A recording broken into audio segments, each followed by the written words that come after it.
मुंबईसारख्या मोठ्या शहरात नोकरी आणि धंद्यासाठी धावाधाव असते. अशातच मुंबईतील एक दाम्पत्य पंढरपूरच्या वारीत दिसून आलं. पुण्याहून त्यांनी संत ज्ञानेश्वरांच्या पालखीत सहभाग घेतला.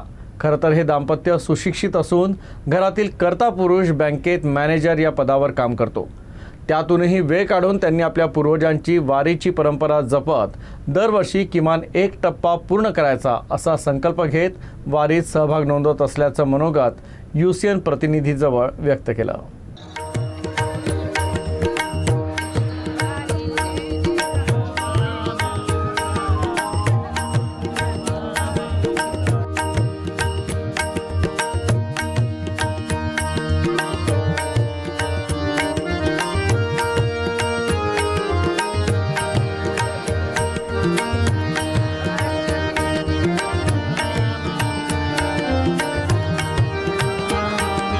आम्ही पंढरपूरपर्यंत नाही जात. आम्ही एक एक टप्पा दरवर्षी करतो. तर आम्ही आता काही वर्ष झाले आम्ही दिवेघाट हा टप्पा करतो.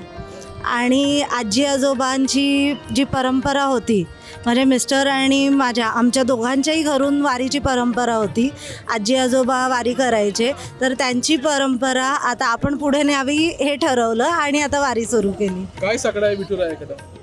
काहीच नाही की सगळ्यांना सुखी ठेव, सगळ्यांवर तुझे आशीर्वाद भरभरून दे. पुढच्या वर्षी असंच वारीला आम्हाला येऊन दे. कसं माहिती आहे, आपली सगळ्यांची नाळ अशी आहे. माझी वडिलांनी 35 वर्ष वारी केली. 35 वर्षी ते फक्त मला बोलले की आता मला जमणार नाही, तू याच्या पुढे तू कर. बस त्यांच्या शब्द पुढे पाळतोय आणि दरवर्षी वारी करतोय. आणि तुमच्या पत्नीने स्वतःहून यात सहभाग दर्शवला की पालखीला जरा बनवायला लागलं? नाही, गरज नाही पडली. मी बोललो ना, हे शेवटी संस्कार आणि नाळ आहे. तिच्या घरात पण ती परंपरा होती, आमच्या घरात पण परंपरा होती. मग तिला ते महत्त्व माहिती आहे वारीचं काय आहे ते.